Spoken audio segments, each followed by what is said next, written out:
প্রিয় দর্শক, ঐক্য স্টোর সংবাদপত্র বাংলাদেশ অনুষ্ঠান থেকে আপনাদের শুভেচ্ছা জানাচ্ছি। বিভিন্ন জাতীয় দৈনিকে প্রকাশিত খবরের বিশ্লেষণ নিয়ে আমাদের আজকের এই অনুষ্ঠানে অতিথি হিসেবে উপস্থিত আছেন সিনিয়র সাংবাদিক নাজমুল হাসান। নাজমুল ভাই, আপনাকে স্বাগত অনুষ্ঠানে। ধন্যবাদ। অনুষ্ঠানের শুরুতেই একটি শোক সংবাদ দিতে চাই। আসলে খুব আমরা শোকাহত। এইমাত্র আমরা খবর পেলাম যে দৈনিক সংবাদের ভারপ্রাপ্ত সম্পাদক খন্দকার মনিরুজ্জামান আমাদের মাঝে আর নেই, উনি না ফেরার দেশে চলে গেছেন। আমাদের অনুষ্ঠানটি তার স্মৃতির উদ্দেশ্যে নিবেদিত করছি। পত্রপত্রিকার একটা হেডলাইন পড়ে শোনাই আপনাকে, তারপর আমরা এ নিয়ে আলাপ করব। প্রথম আলোতে হেডলাইন হয়েছে ৭৭ দিন পর শনাক্তের হার আবার ১৫% বেশি। ভারতের মধ্যপ্রদেশে এবার গরু মন্ত্রণালয়, পুলিশ দুদক কেউ তাকে জিজ্ঞাসাবাদ করেনি, মনির প্রসঙ্গ। ইত্তেফাক হেডলাইন করেছে সাবেক যুবলীগ নেতা আনিসের শত কোটি টাকার সম্পদ জব্দ, অক্সফোর্ডের টিকা ৯০% পর্যন্ত কার্যকর। কালের কণ্ঠ হেডলাইন করেছে মনিরের আরেক গোল্ডেন বয় কাউন্সিলর শফি, ২০২২ সাল থেকে নতুন কারিকুলাম মূল্যায়ন পদ্ধতি বদলে যাচ্ছে। মানবজমিন হেডলাইন করেছে মাস্ক না পরলে আরো কঠিন শাস্তির কথা ভাবছে সরকার। দেশ রূপান্তর হেডলাইন হয়েছে গ্রামে ঝরে পড়ছে শিক্ষার্থী, বাড়ছে বাল্যবিবাহ, মাস্কে বাধ্য করতে বাড়ছে জরিমানা, বিভাগীয় শহরে একযোগে ঢাবির ভর্তি পরীক্ষা। আমাদের সময় হেডলাইন করেছে আত্মগোপনে নাটের গুরু সোনা শফি, রাজুক কর্মচারীদের জমিও গোল্ডেন মনিরের পেটে। বাংলাদেশ প্রতিদিন হেডলাইন করেছে ম্যানেজ করেই সম্পদের পাহাড়। সময়ের আলো হেডলাইন করেছে পোড়া তেল থেকে ডিজেল, ৫ তরুণের নতুন উদ্ভাবন। জায়জাদিন হেডলাইন করেছে মাস্ক পড়াতে এবার কঠোর অবস্থানে যাচ্ছে সরকার। ভোরের কাগজে হেডলাইন হয়েছে গোল্ডেন মনিরের পেছনে কে, মাস্ক না পরলে কঠোর শাস্তির সিদ্ধান্ত। জনকণ্ঠ হেডলাইন হয়েছে সহস্রাধিক অবৈধ বিদেশির অপকর্ম থামছে না। সমকালে হেডলাইন হয়েছে কানাডার বেগমপাড়া, অর্থ পাচারকারী সেই ২৮ জন কারা। আমরা হয়তো যদি সময় পাই এই অর্থ পাচারকারী ২৮ জন কারা হয়তো আলাপ করব। তার আগে মাস্ক নিয়ে একটু কথা বলতে চাই। মাননীয় প্রধানমন্ত্রী কালকে মন্ত্রিসভায় খুব জোর দিয়েই বলেছেন যদি সহজ কথায় মাস্ক না পড়ে কেউ তাহলে কঠোর হতে বাধ্য করতে হবে। তো সেই জায়গায় হয়তো জরিমানা বা অন্যান্য বিষয়গুলো সামনের দিকে আসছে। নাজমুল হাসান, এটা তো একটা স্বাভাবিক নিয়ম যে শীতে করোনা বাড়তে পারে, এটা বারবার আমরা শীতের দেশগুলোতে দেখে বুঝছি এবং সরকার এটা বারবার বলার চেষ্টা করছে। তো এটা তো জনগণের সুবিধার জন্য, জনগণ কেন নিজেদের নিরাপত্তার জন্য কেন হচ্ছে না এটা জানি না, এটা কেন। এবং আমাদের এক ধরনের শৈথিল্য আমরা লক্ষ্য করছি, মাস্ক না পরা থেকে শুরু করে ভিড় সব কিছুতে। আর সারা পৃথিবীতেই কিন্তু করোনার দ্বিতীয় ঢেউ বলা হচ্ছে যে শুরু হয়েছে এবং এর লক্ষণ কিন্তু আমরা আমাদের দেশেও দেখতে পাচ্ছি যে প্রতিদিনই করোনায় নতুন করে আক্রান্তের সংখ্যা বৃদ্ধি পাচ্ছে। তো এই পরিস্থিতিতেও যদি আমরা সচেতন না হই এবং এই যে জরিমানা করে শাস্তি দিয়ে পড়াতে হবে, এটা তো ঠিক না প্রথমত। দ্বিতীয় হচ্ছে যে এইভাবেই কি এটাকে কার্যকর করা সম্ভব? এত মানুষ নিজেদের মধ্যে যদি সচেতনতা না, এত মানুষ সারা দেশ, যেমন গ্রামের বাজারে এখন 10 ভাগ মানুষও মাস্ক ব্যবহার করে না। আপনাকে একটু আমি কথার সূত্র ধরে আপনাকে সূত্রটা ধরিয়ে দেওয়ার জন্য বলি। আমি আজকে একটি পত্রিকায় অনলাইনের একটি ছবি দেখলাম। সবচেয়ে মজার ব্যাপার হলো ওই যেখানে মাস্ক বিক্রির দোকান সেই জায়গায় সবাই মাস্ক কিনছে কিন্তু মুখে মাস্ক নাই। এইরকম ছবি একটা মাছের বাজারের মতো এইরকম ছবি কিন্তু আগেও ছাপছে। আমরা এখানে আলোচনা করেছি যে সদরঘাটে ঠিক এইরকমই ভিড়, মাস্ক বিক্রি হচ্ছে কিন্তু সেখানেই কারো মাস্ক নেই। তো আমরা যেটা চাইবো যে মানুষের মধ্যে সচেতনতাটা সৃষ্টি হোক এবং এটা যেটা আমরা অনেকেই মনে করি যে আমি বোধহয় আক্রান্ত হব না, কিন্তু আজকে হ্যাঁ, কিন্তু এটা তো মোটেই ঠিক না। কখন কি আক্রান্ত হব, কারণ একটা অদৃশ্য অতি ক্ষুদ্র একটা ভাইরাস কখন কিভাবে প্রবেশ করবে। তো সুতরাং আর বলা হয়েছে যে এখন পর্যন্ত যেহেতু একটা ভ্যাকসিন আবিষ্কৃত হয়নি বা আবিষ্কৃত মডার্না বা ফাইজার করলেও সেটা আমাদের পর্যন্ত আসতে যে কতদিন লাগবে আমরা জানি না। সুতরাং এখন পর্যন্ত এখান থেকে বাঁচবার প্রধান হাতিয়ার হচ্ছে মাস্ক ব্যবহার করা। সুতরাং মানুষকে সচেতন হতে হবে, মাস্ক ব্যবহার করতে হবে, সবসময় যে কোনো সময় বাইরে গেলে যেন অবশ্যই আমরা মাস্ক ব্যবহার করি। আমার কাছে যেটা মনে হয়, যদি এই বিষয়টা মানে সরকার তো বারবারই উদ্বুদ্ধকরণ সিদ্ধান্তের কথা বলছেন, কিন্তু সেক্ষেত্রে যে রাজনৈতিক দল যারা জনসভা করেন বা সমাবেশ করেন, আমার কাছে তো মনে হয় যে রাজনৈতিক চর্চার জায়গা থেকে যদি এটাকে ইনশিওর করা যায় যে আপনি জনসভায় আসবেন বা যে কোনো বিষয়ে আসবেন, মাস্ক পরে অবশ্যই আসবেন। আমরা তো লক্ষ্য করছি যে জনসভার মধ্যেই উল্টোটা লক্ষ্য করছি আমরা, যে সেখানে কোনো মাস্ক নেই বা এবং এই বিষয়গুলো নিয়ে আমাদের যাদের রাজনৈতিক নেতা, যাদের দায়িত্ব হচ্ছে জনগণের ভালো মন্দগুলো দেখা, তাদের যেন কোনো দায়িত্ব নাই। এবং এখানে আমি আরেকটু পেছনে ফেরি, যখন আমাদের এখানে করোনার প্রকোপটা অত্যন্ত বেশি ছিল, তখন কিন্তু খবরের কাগজে এই রিপোর্টগুলো এসেছে যে জনপ্রতিনিধিরা জনগণের পাশে নেই। আমাদের যারা সংসদ সদস্য তারা কেউ তখন এলাকায় গিয়ে মানুষের পাশে দাঁড়াননি। তো এখন বলবো যা হবার তা তো হয়েই গেছে, এখন অন্তত তারা মানুষের কাছে যান, মানুষকে সচেতন করুন। কারণ জোর করে, জরিমানা করে, শাস্তি দিয়ে এটা নিশ্চিত করা যাবে না। নিশ্চিত করতে হবে মানুষের মধ্যে সচেতনতা সৃষ্টি করে যেন সে নিজে থেকেই দায়িত্ববোধ করে মাস্ক পরবার। এবং এই ক্ষেত্রে যারা আমাদের রাজনীতিবিদ আছেন, যারা আমাদের জনপ্রতিনিধি আছেন, একেবারে তৃণমূল জনপ্রতিনিধি, আমি বলবো যে ইউনিয়ন পরিষদের সদস্য থেকে শুরু করে সংসদ সদস্য পর্যন্ত, তাদের দায়িত্ব হচ্ছে জনগণের কাছে গিয়ে জনগণকে সচেতন করা। না, এইটাই তো আসলে জরুরি ব্যাপার, যেটা হলো যে যদি মাঠ পর্যায় থেকে জনপ্রতিনিধিরা যদি এই ব্যাপারে খুব আন্তরিক হন, তাহলে তো তাদের কর্মীরাও আন্তরিক হওয়ার চেষ্টা করে। এবং আমাদের বাংলাদেশে এটা তো সত্যি কথাই যে রাজনীতির জায়গা থেকে যেটা উৎসারিত হয় সেটাই মানুষজন একটু অনুকরণ করার চেষ্টা করে। এই একইভাবে সামাজিক মানে ক্ষেত্রে যারা এই মসজিদের ইমাম, স্কুলের শিক্ষক, মানে সম্মানিত শিক্ষক, তারা যদি এটা ক্যাম্পেইনটা করেন, তাহলে তো আমার মনে হয় যে ধরে ধরে শাস্তি দিয়ে করানোটা দরকারটা হয় না। আমরা এটাই আশা করব যে মানুষের মধ্যে সচেতনতা বৃদ্ধির জন্য যার যে দায়িত্বটি আছে, এই দায়িত্বটি যেন তারা পালন করেন। আমরা গত কয়েকদিন ধরে আবার একটি নতুন উপসর্গ, নতুন একজন নায়ককে নিয়ে কথা বলছি। নায়কের নাম মনির। আমরা কয়েকদিন শাহেদ কর্মকাণ্ড নিয়ে আলোচনা করলাম, এখন আমরা নায়ক মনিরকে নিয়ে এবং গোল্ডেন মনির। এবং আমি অবাক হয়ে গেলাম যে উনি যে প্রতিষ্ঠানে এই কারচুপি করেন, ওই প্রতিষ্ঠানের কর্মচারীদের জমিও হাতিয়ে নিয়েছেন। আবার কি অদ্ভুত! এবং দেখা গেল যে ওই কর্মচারীদের নামে যে সমবায় সমিতির যে জমি, কয়েকশো কোটি টাকার জমি, এবং শুধু রাজুকে ওনার একটা অফিস, নিজস্ব অফিস, রাজুক অ্যানেক্স এর 5 তলায়। এটা একটা অদ্ভুত। এবং রাজুকে কিন্তু যদি যান দেখতে পাবেন যে সেখানে কিন্তু এমনিতেই কর্মকর্তা, কর্মচারী, তাদের যে প্রত্যেকের কাজ করবার জন্য যথেষ্ট জায়গা আছে। খুব বড় ভবন, কারণ এটা আমরা জানি যে খুব পুরনো ভবন।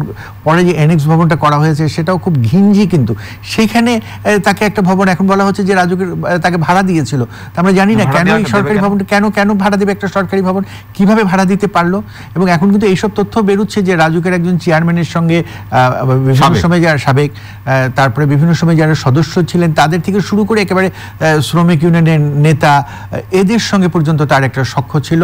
এবং ধারাবাহিকভাবে এটা তার শুরু হয়েছিল বিএনপি আমলে গত, এবং তারপর থেকে কিন্তু এখন পর্যন্ত অব্যাহতভাবেই তার প্রভাব প্রতিপত্তি সেখানে বজায় ছিল। সেখানে চেয়ারম্যানের গাড়ির পাশে তার গাড়ি পার্ক করবার জন্য জায়গা থাকতো, সেখানে এতটাই প্রোটোকল দেওয়া হতো। যথার্থ শব্দ, এই প্রোটোকল শব্দটা পত্রপত্রে এসেছে যে সেখানে সে যখন ঢুকতো রাজুকে, তখন রীতিমতো তাকে প্রোটোকল দেওয়া হতো না। তার মানে ব্যাপারটা তো একেবারে সহজীকরণ যে এই ভদ্রলোক একাই কাজটি করেন, এবং বছরের পর বছর তার সাথে অনেক মানুষ জড়িত, এবং প্রায় প্রকাশ্যে। এখন আমরা জানি না যে এতদিন পরে কেন এটা উদ্ঘাটিত হলো, এবং এতদিন পরে যে উদ্ঘাটিত হয়েছে, এখন আমরা একবার দেখি যে একবার কখনো ক্যাসিনো কাণ্ড, এখন এই মনির, গোল্ডেন মনির, আবার বেরোচ্ছে যে সরকারি কর্মকর্তাদের কানাডাতে বাড়ি, বেগমপাড়া। এটা নিয়ে একটা দীর্ঘ রিপোর্ট আজকে সমকাল করেছে। তো একবার এক একটা তথ্য বেরোচ্ছে। তো এই তথ্যগুলো বেরোচ্ছে কিন্তু অনেক বিলম্বে। এখানে আমি বলবো যে এটা একটু মূলে দেখা দরকার। যেমন গোল্ডেন মনিরের ক্ষেত্রে দেখা উচিত যে রাজুকের যে বিভিন্ন সময়ে যারা শীর্ষ পদে ছিলেন, সেখান থেকে শুরু করে কারা তাকে ইন্ধন দিয়েছেন। হ্যাঁ, কারণ এই ইন্ধনগুলো না পেলে কিন্তু বাইরে থেকে একজনের গিয়ে হুট করে কিন্তু এই এত বড় দুর্নীতি করা এটা কোনোভাবেই সম্ভব ছিল না। এবং এই ইন্ধনদাতাদেরকে যদি নাকি শাস্তির আওতায় না আনা যায়, তাদেরকে যদি নিবৃত্ত না করা যায়, তাহলে কিন্তু এক গোল্ডেন মনির ধরা পড়বে, আরেকজন সৃষ্টি হবে। কারণ এদের মাধ্যমেই কিন্তু এই যে সরকারি কর্মকর্তাদের কথা বলা হচ্ছে যে কানাডায় তাদের বাড়ি, এদের মাধ্যমেই কিন্তু এই ধরনের অবৈধ সম্পদ তারাও অর্জন করে। সুতরাং এর মূলে যারা, তাদেরকেও খুঁজে বের করতে হবে এবং তাদেরকেও শাস্তির আওতায় আনতে হবে। না, সেটাই জরুরি। যেটা হলো যে আমরা হঠাৎ করে একটা খবর পাই, সে একজনকে নিয়েই আমরা বেশ মেতে উঠি, হয়ে যায়, কয়েকদিন পরে আবার আরেকজন এসে যাবে, ওইটা আবার ধামাচাপা পড়ে যাবে। এই ক্ষেত্রে যদি ধামাচাপা পড়ে, এবং ধামাচাপা আপনি যখন বললেন তখন আমি বলি যে কিছুদিন আগে পত্রপত্রিকায় খবর এলো যে জি.কে. শামীম, যাকে নিয়ে এত আলোচনা, যে গণপূর্তের সমস্ত টেন্ডার শত শত কোটি টাকা টেন্ডার নিয়ন্ত্রণ করতো, তার বাড়িতে পর্যন্ত কত কোটি টাকা পাওয়া গেল, সে এখন হসপিটালে আছে, রীতিমতো 1 বছর ধরে হসপিটালে তাকে ভিআইপি মর্যাদা দেওয়া হয়েছে। এবং কারা কর্তৃপক্ষ বলছে যে আমরা তো বারবার হাসপাতাল কর্তৃপক্ষকে বলছি তাকে ফেরত পাঠানো হোক, কিন্তু তাকে ফেরত হাসপাতাল কর্তৃপক্ষ পাঠাচ্ছে না, এবং এই ক্ষেত্রে হাসপাতাল কর্তৃপক্ষ ফেরত না পাঠালে আমাদের কিছু করাতে। যখন হাসপাতাল কর্তৃপক্ষের বক্তব্য চাওয়া হলো, তারা কি বলছে যে উচ্চ পর্যায়ের তদবির আছে তাকে হাসপাতালে রাখবার জন্য। এগুলো আমাদেরকে বিস্মিত করে এবং ব্যথিত করে, এবং এভাবেই কিন্তু জি.কে. শামীম বলেন, গোল্ডেন মনির বলেন, এরা সৃষ্টি হয়। সুতরাং এদের পেছনের লোক কারা, তাদেরকে যদি খুঁজে বের করা না যায়, তাহলে কিন্তু এইরকম কিন্তু সৃষ্টি হতেই থাকবে, এবং এই জনগণের টাকা, এই দেশের দরিদ্র মানুষের টাকা এইভাবে লুটপাট হবে। আপনি যথার্থই বলেছেন, পেছনের মানুষ কারা তারা যদি শনাক্ত না হয়, তাহলে আজকে একজন মনির তৈরি হলো, আবার আরেকজন মনির তৈরি হবে, এভাবে মনির তৈরি হতেই থাকবে। জনগণ আমরা চেয়ে দেখব। আমরা একটু ভিন্ন প্রসঙ্গে আসি। দৈনিক দেশ রূপান্তরে একটি রিপোর্ট ছাপা হয়েছে, এখানে বলা হচ্ছে যে গ্রামে ঝরে পড়ছে শিক্ষার্থী, বাড়ছে বাল্য বিবাহ। নাজমুল হাসান, এটা বোধহয় খুব সত্য কথা যে আমরা শহরের চিত্রটা তো হয়তো বুঝতে পারি, কিন্তু গ্রামে যখন পড়াশোনা না থাকে বা কাজকর্ম না থাকে, তখন ওই উপযুক্ত না হওয়া সত্ত্বেও মেয়েটির বিবাহ দেওয়ার ক্ষেত্রে গরিব বাবা-মারা খুব উদ্যোগী হয়ে যান। তো সেই ক্ষেত্রে তো আমার মনে হয় যে এই রিপোর্টটির যথেষ্ট গুরুত্ব আছে, কি বলবেন? যথার্থই। এবং এই যে ড্রপ আউট বা ঝরে পড়া, আপনি একসময় দীর্ঘ সময় শিক্ষা বিটে রিপোর্ট করেছেন, আমি করেছি, সুতরাং আমরা কিন্তু এই সমস্যাটা জানি। এই সমস্যাটা আমাদের দেশে এমনিতেই প্রকট মূলত এই কারণে যে আমাদের এখানে দারিদ্র, ব্যাপক দারিদ্র্যের কারণে একটা বাচ্চাকে যখন দেওয়া হয়, প্রাথমিকে ক্লাস 1-এ দেওয়া হলো, তারপর থেকে সে তাদের বড় সংখ্যা আর প্রাথমিক পর্যন্ত শেষ করতে পারে না, তারপরে আবার মাধ্যমিক পর্যন্ত যেতে যেতে আরও ঝরে পড়ে। এইভাবে ঝরে পড়তে ক্রমাগতভাবে শিক্ষার্থীর সংখ্যা কমতে থাকে। এবং এখন যেটা হয়েছে যে এই বিদ্যালয় বন্ধ থাকার ফলে এই রিপোর্টেও বলা হয়েছে যে 45% শিক্ষার্থী হয়তো ঝরে পড়বে। আর এই যে বাল্যবিয়ের কথা বলা হচ্ছে, আমাদের সমাজে কিন্তু এমনিতেই বলা হয় যে কন্যা যখন এক পর্যায়ে অরক্ষণীয় হয়ে ওঠে, যখন তার বিয়ের বয়স হোক বা না হোক, বাবা মনে করে যে বিয়ে দিতে পারলেই বোধহয় দায়িত্ব তার শেষ হলো, একটা দায়িত্ব পালন করার মধ্য দিয়ে। তো এইভাবেই কিন্তু দরিদ্র বাবা মা যখন, আর স্কুল যখন ছিল তখন তো উপবৃত্তি ইত্যাদি পেত তারা, তো এখন যখন স্কুল নাই তখন এই দরিদ্র বাবা মা চাচ্ছে যে মেয়েটিকে বিয়ে দিয়ে তারা ভারমুক্ত হতে। এভাবে একটা ড্রপ আউটের সংখ্যা বাড়ছে। আরেকভাবে সংখ্যা বাড়ছে যে ছেলেটি হয়তো 2-তে পড়ে, 3-তে পড়ে, তার আর এখন কোনো কাজেই তাকে এনে কোনো কাজের মধ্যে যুক্ত করে দেওয়া, এখানেও সেই দারিদ্র্যের প্রশ্নটি আসে। তাকে যদি মাঠের কাজে যোগ করে দেওয়া যায় বা অন্য কোনো কাজে যোগ করে, তাহলে হয়তো পরিবারের জন্য সে কিছু উপার্জন করে নিয়ে আসবে। তো এই ক্ষেত্রে যে ড্রপ আউটটা যাতে না হয়, শিক্ষার্থীরা যাতে ঝরে না পড়ে, একটা বছর তো পড়াশোনা হলো না, আগামীতে কবে স্কুল খুলবে সেটা আসলে, শিক্ষা প্রতিষ্ঠান কবে খুলবে সেটা বলা মুশকিল।